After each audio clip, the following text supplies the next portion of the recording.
Hey there folks, Ryan here again from ORS Cross Country Skis Direct, and right now I'm going to walk you through our Out the Back Door Explorer category. Categories are important. Where do you like to go skiing? That's what we're going to ask you. What kind of terrain are you skiing on? Well, I like to ski maybe a little bit out the back door. There's a park nearby that has some trails, snowmobile trails occasionally. I got some land. I like to just go out and explore. Does that sound like you? Well, then this is a category you want to maybe look at, and here is the equipment. Got a lot of stuff in here. I'm going to try to be thorough and as quick as I can. All right, so let's just start off with the skis. By the way, the skis that I have here, the boots that I have here, and the bindings and the poles, these are all kind of what we consider appropriate for this category. Some of them cross over between other categories, and in this particular category, Out the Back Door Explorer, we have some packages built up, just as suggested packages. But you can certainly make your own package if you want one ski and one boot that we don't offer in a package. Make your own package, no problem. So let's start off with the ski. I'm going to start off with this ski. This is the Fischer Spider 62. It used to be called the Silent Spider, and it was a little bit different back then. The side cut, the dimension of the ski hasn't changed, but some of the features has. But what this ski is all about is, first of all, it is a metal edge ski, as are most of the skis in this category, with the exception of one. Metal edge is going to give you better control going downhill, maybe in some icy conditions, that kind of thing. So, you're not necessarily at a touring center where it's very consistent and groomed surfaces. You might come into some ice, some hardpack, you want a little bit of extra control. That's where the metal edge is going to certainly help you out, and for downhill and turning and that kind of thing. But the Spider 62, it's named 62 because it's 62 millimeters at the tip. That's the widest point of the ski, and a ski touring center track is cut at 62 millimeters. So this is the widest ski that will fit in a track. So now again, we're not talking about touring centers here, but maybe occasionally you'll want to go to a touring center. Most of the time you're out off track, but then every once in a while you want to go to a touring center and ski in a track, so this is a ski you might want to consider. It'll fit in a track, yet it has the metal edge, and it's wide enough for off-track versatility. So there it is, the Spider 62. It has a positive waxless pattern, and it does have some side cut, meaning it's narrower in the waist than it is at the tip and the tail, so it's going to turn pretty nicely. Otherwise, it's just a nice gliding ski, great all-around ski. Really, really great. So that's the Spider 62 from Fischer. All right, now I said there's one ski in this category that doesn't have metal edge. That's the Rossi Evo Trail. We put this also in our family outing recreational touring category.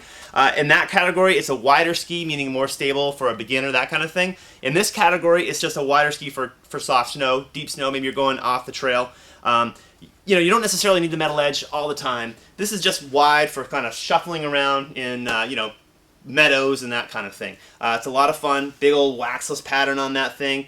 A lot of grip going up a hill, nice and stable. Good kicking around, having a good time kind of ski. The Evo Trail. The rest of the skis, though, have metal edges, and we'll start with these two Rossignol BC skis. This is the BC 65. The BC 70. Full metal edge, waxless, positive base pattern on there, so really, really great grip. But you can see the difference in width, okay? So the 65, this is kind of like a touring ski with a metal edge. It's going to glide really well on a snowmobile trail or a packed surface. This is a great, great ski. And, occasionally you get into some deep snow, it's going to be wide enough to float pretty well. But the 70 is certainly wider, so this is a better ski for off-trail. It's also sized a bit shorter, so it's a little easier to move around trees and that kind of thing. So it won't glide as nicely on a packed surface. So you just kind of ask yourself, all right, where do I spend more of my time, off-track or on? So the BC 65 and the BC 70 from Rossignol. And then we're kind of getting a little closer to the backcountry end of the spectrum, but I thought I'd show you these skis anyway, the Madzeus Eon.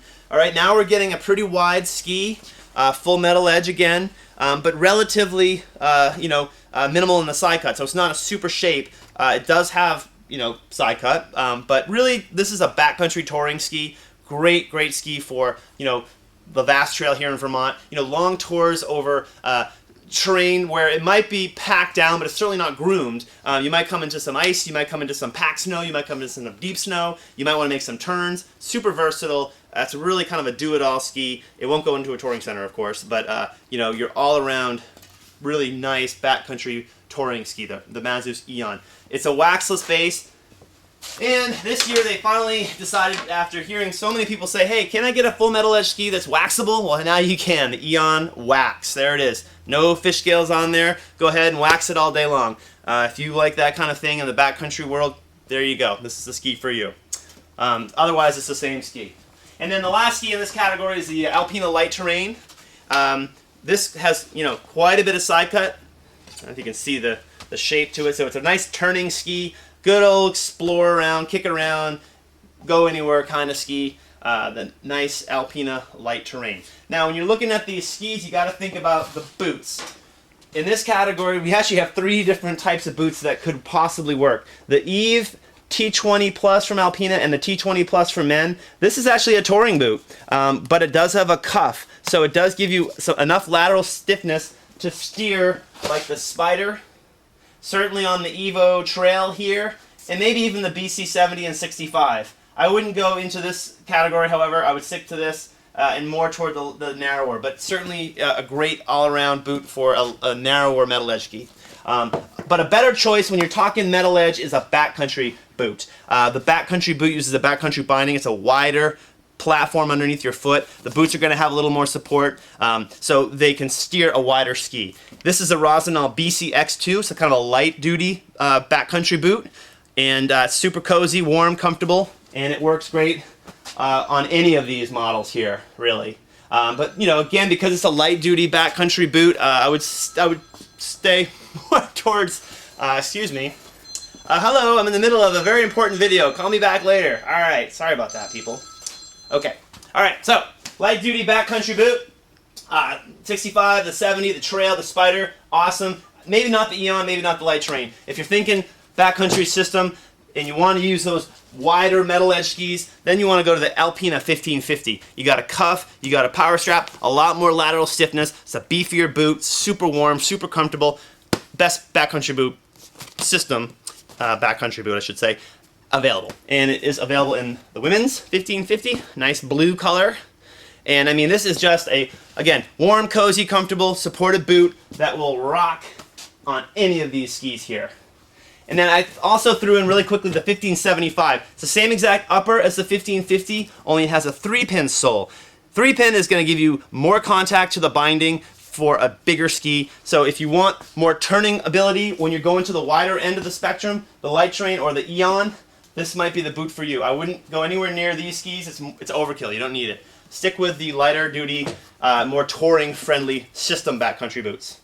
Okay, now go quickly over here to bindings. I'll bring these boots real quick just to kind of. All right, so we do have a touring option again to work with the T20 Plus that has that cuff, and T3 Auto mounts to a ski. The T4 Combi works with the NIS plate that are standard on a lot of the skis. None in this category, however, but you'll see them on other touring skis.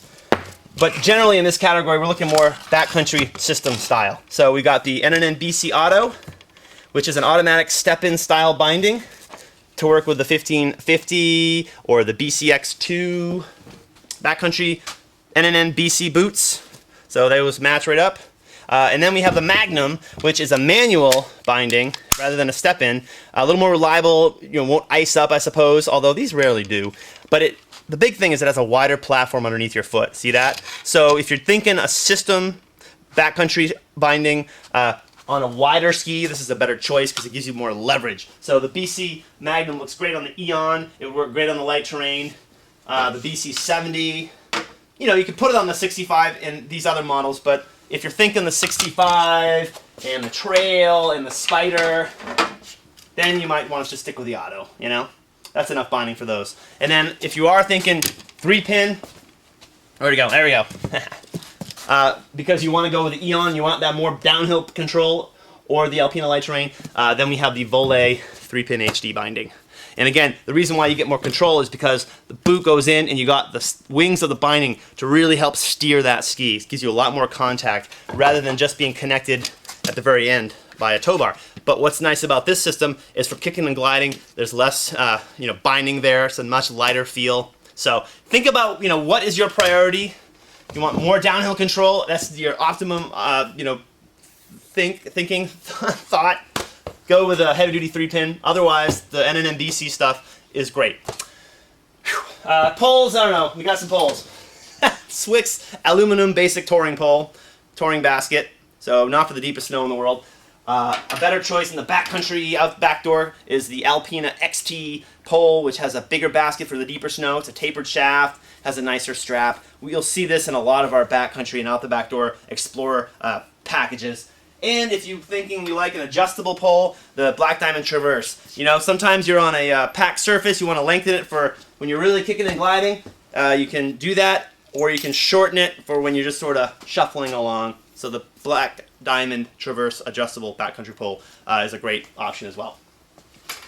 Well, I think that's about it. I hope that didn't confuse you. I hope this helps to sort of narrow down the right equipment for you in the Out the Back Door Explorer category. Once again, my name is Ryan, and we are ORS Cross Country Skis Direct. Thanks a lot.